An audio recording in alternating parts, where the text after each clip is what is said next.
तो प्रदर्शनकारी हिंदू अपनी आवाज बुलंद कर रहे हैं, उनसे भी हमने बात करने की कोशिश की, पूछा कि आखिर सड़कों पर क्यों उतरे, क्यों गुस्से में, क्यों आक्रोश रैली निकाली। सुनिए। जो देवभूमि है उसको बचाने का है, यहाँ की जो जनसंख्या का जो एक स्वरूप है उसको परिवर्तित करने का, जो to change the demography of Himachal Pradesh, एक बहुत बड़ी साजिश हो रही है। और इसके लिए एक जन आंदोलन आज नहीं, समाप्त नहीं होगा आज, ये बहुत लंबा। शांति प्रिय लोगों के ऊपर लाठीचार्ज और पानी की बौछारें क्यों? सबसे बड़ा प्रश्न ये चलता है, जब हम लोग कानून का साथ देने को तैयार हैं तो कानून हमारे पर डंडा क्यों चला रहा है? क्या सरकार इतनी बेबस हो गई है? प्रश्न ये उठता है। और जहाँ पे मुसलमान है नहीं वहाँ पे मस्जिद का काम क्या? लाठीचार्ज किया गया है।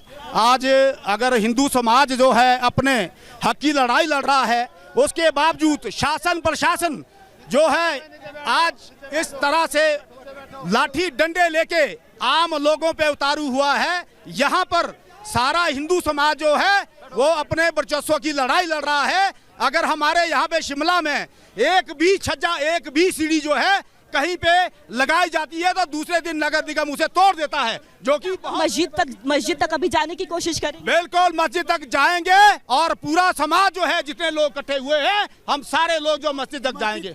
जी, आगे संजौली चौक की तरफ जा रहे थे पर पुलिस प्रशासन ने हमें रोका है और हमारी एक यही मांग है कि जो अवैध निर्माण हुआ है उसे गिराया जाए। को लाठीचार्ज किया है और जिस प्रकार से हिंदू समाज की आवाज को दबाने की कोशिश की है, ये बहुत ही गलत है और हिंदू समाज में पूरा आक्रोश है इसके प्रति। कोई नहीं है, सारे हिंदू खड़े हैं इस टाइम, तो हिंदू खड़े काहे को मार रहे हैं ये लोग? क्या मतलब बनता है इनका? कि ये थोड़ी है कि पुलिस वाले डंडे किसी पे भी उठा दे। क्या गवर्नमेंट ने दी है? गवर्नमेंट की आस हुई है इस टाइम? गवर्नमेंट को कुछ पता नहीं है कि किधर धरना है। जो जेंट्स को चोट मारी और जेंट्स के ऊपर से मैंने छलांग मार। आप एक बार अपनी चोट को दिखाइए, कहां पे? यहाँ पे चोट है, इधर देखो मैम। हाँ, ये महिला है, हाँ, चोट आई है, चोट आई है।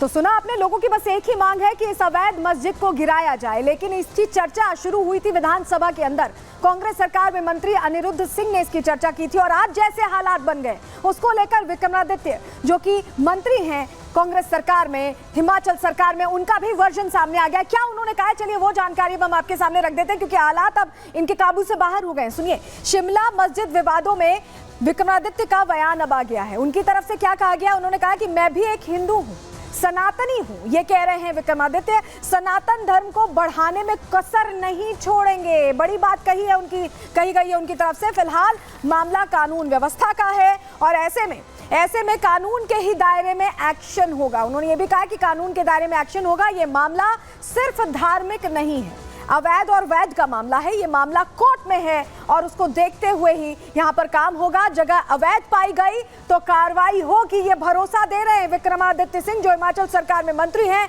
सुक्खू सरकार में कैबिनेट मंत्री हैं विक्रमादित्य सिंह, जो ये कह रहे हैं कि अगर यहाँ पर जगह अवैध पाई गई तो कार्रवाई होगी। सुन भी लीजिए क्या कहा उन्होंने। I am proud to be a Sanatani, I am proud to be a Hindu.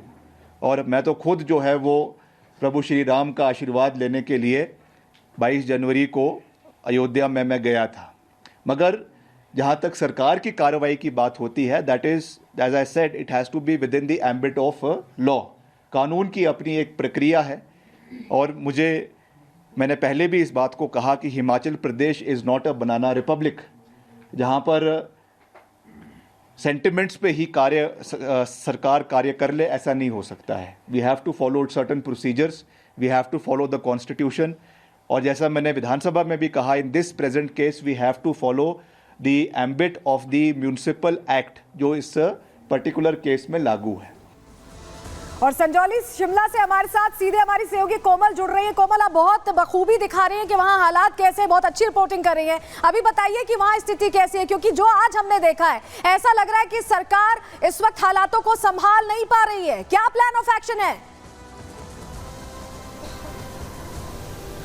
बिल्कुल, देखिए, सरकार की बात करें तो एक तरफ से जहां पे एसपी सुबह ये बयान दे रहे थे कि सुरक्षा व्यवस्था चाक चौबंद है और सारे इंतजाम जो है सुरक्षा के कर लिए गए हैं, लेकिन इस बीच देखिए ये वही संजौली चौक है जहां पे जो प्रदर्शन करते करते जो लोग हैं वो यहां पे पहुंचते हैं, लेकिन उससे पहले ही लोगों को रोक लिया जाता है, फिर उनके ऊपर लाठीचार्ज की जाती है, पानी की बौछारें की जाती है। लेकिन फिलहाल प्रदर्शन को रोक लिया गया है। लेकिन इस बीच देखिए पुलिस की चौकसी जो है, पुलिस की मुस्तैदी अभी भी आप यहाँ पे देख सकते हैं। यहाँ पे खुद जो एसपी है वो निरीक्षण कर रहे हैं। किसी को भी देखिए बैरिकेडिंग्स अभी भी यहाँ पे, क्योंकि ये जो रास्ता आपको दिखाए तो ये मस्जिद की ओर जाता है, लेकिन अभी भी यहाँ पे बैरिकेडिंग लगा दी गई है, गाड़ियों को अंदर जाने नहीं दिया जा रहा है और कुछ ऐसे लोग जो अंदर जा रहे हैं उनकी चेकिंग भी हो रही है। लेकिन इस बीच बात करें तो फिलहाल प्रदर्शन को रोक लिया गया है। लेकिन जिस तरह से सुबह की जो तस्वीरें हमने दिखाई थी कि किस तरह से जो प्रदर्शनकारी है उन पर वाटर कैनन का इस्तेमाल किया जाता है भीड़ को तितर बितर करने के लिए भी। आप लोग भी प्रोटेस्ट के लिए आए थे क्या?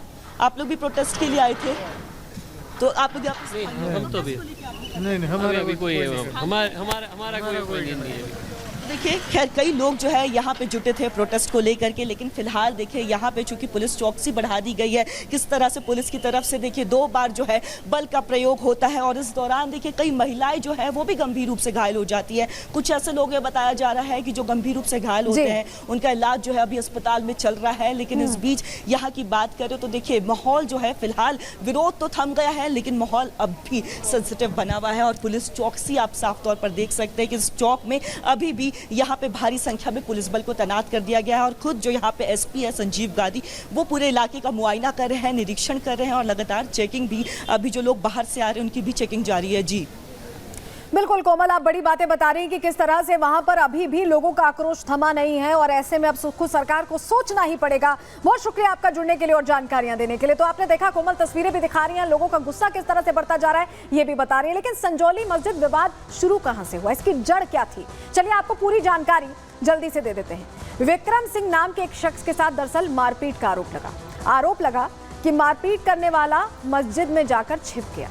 मारपीट में विशेष समुदाय के लोगों के शामिल होने का आरोप इस मामले में लगाया गया। जो मारपीट हुई वो विशेष समुदाय का था ये कहा गया और ये भी कहा गया कि मस्जिद में जाकर छुप गया। ऐसे में एक्शन हुआ तो 6 आरोपियों को शिमला पुलिस ने पकड़ लिया।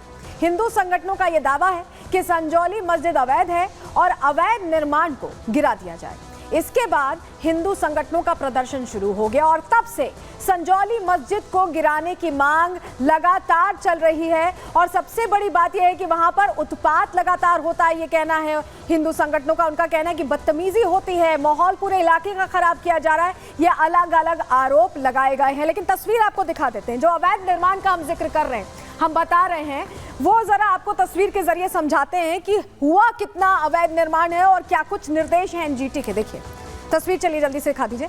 ये देखिए, ये 4 मंजिला आप देख रहे हैं। देखिए ये पहली मंजिल है, ये दूसरी मंजिल है, ये तीसरी मंजिल है और चौथी मंजिल है। जो एनजीटी के नियम हैं उसके मुताबिक 4 मंजिला इमारत शिमला में बिल्कुल अलाउड नहीं, यानी कि इसका नक्शा इस तरह से पास नहीं हो सकता। ये भी आरोप लगाए हैं हिंदू संगठनों ने कि नक्शा पास नहीं हुआ, निर्माण कर दिया गया। मामला कोर्ट में चल रहा है, कमिश्नर कोर्ट में चल रहा है। लेकिन तस्वीर भी आप देख लीजिए, एनजीटी के नियमों की खुली यहाँ पर धज्जियां उड़ाई जा रही हैं। जो बात कही गई उससे इतर यहाँ पर निर्माण किया गया है और इसको लेकर देखिए कोहराम छिड़ गया है। विरोध इतने बड़े स्तर पर हो रहा है कि संभालने में सुक्खू सरकार को मुश्किल हो रही है। सुक्खू सरकार समझ नहीं पा रही कि हालातों को नियंत्रण में कैसे लें।